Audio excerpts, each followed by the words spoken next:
Hello everyone. आजच्या 24 फेब्रुवारीच्या the हिंदूमध्ये कोणते इम्पॉर्टंट न्यूज आयटम्स आणि आर्टिकल्स आहेत ते बघूया. फ्रंट पेजवर गव्हर्नमेंट ऑफ इंडियाने नवीन एक पॉलिसी या ठिकाणी प्लेस केलेली आहे काउंटर टेररिझमसाठी, आणि पॉलिसीचं नाव आहे प्रहार. खूप इम्पॉर्टंट आहे, जीएस पेपर 3 इंटरनल सिक्युरिटीच्या पर्स्पेक्टिव्ह. नेक्स्ट या ठिकाणी एक स्पॉटलाइट मध्ये निलगिरी आणि निलगिरीला झालेल्या डॅमेज बद्दल आर्टिकल आलेलं आहे. केस स्टडी म्हणून वापरू शकता की हाऊ ह्युमन ऍक्टिव्हिटी आपल्या सराउंडिंगला किंवा इकोसिस्टमला डॅमेज करते, सोबतच क्लायमेट चेंजचा काय यावर इम्पॅक्ट आहे. त्यानंतर या ठिकाणी सी फूड पॉइझनिंग बद्दल एक टर्म आलेली आहे, दॅट इज टेट्रोडोटॉक्झिन. ही युपीसीच्या प्रिलिम्स मध्ये टर्म विचारली जाऊ शकते की ही टेट्रोडोटॉक्झिन एक्झॅक्टली काय. तर हे एका प्रकारचं न्यूरोटॉक्झिन आहे जे सी फूड मध्ये आयडेंटिफाय होतं, खूप जास्त घातक असतं, म्हणून हा एक खूप इम्पॉर्टंट पॉईंट आहे प्रिलिम्सच्या perspective.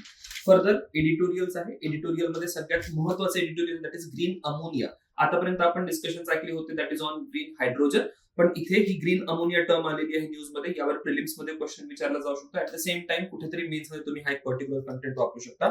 Then rethinking tribal women's inheritance right वर या ठिकाणी खूप चांगला आर्टिकल आलेला आहे.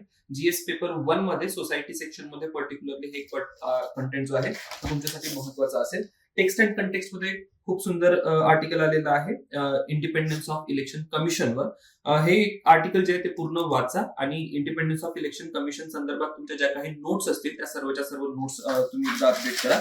Lastly we also have this particular news item Indo Russia oil trade बद्दल या ठिकाणी आर्टिकल दिलेलं आहे. Now this is really very important, कारण की इंडिया स्वतःचे रिलेशन युएस सोबत पण बॅलन्स करत आहे, रशिया सोबत पण बॅलन्स करत आहे, आणि मग या पर्टिक्युलर केसमध्ये इंडियाची एनर्जी सिक्युरिटी आणि एनर्जी बास्केटचं डायव्हर्सिफिकेशन हे दोन इम्पॉर्टंट पॉईंट जे आहे ते आपल्याला आयडेंटिफाय होतात, आणि म्हणून हे आर्टिकल तुम्ही एकदा गो थ्रू करा. तर हे होतं आजचा द हिंदू. भेटूया नेक्स्ट सेशन.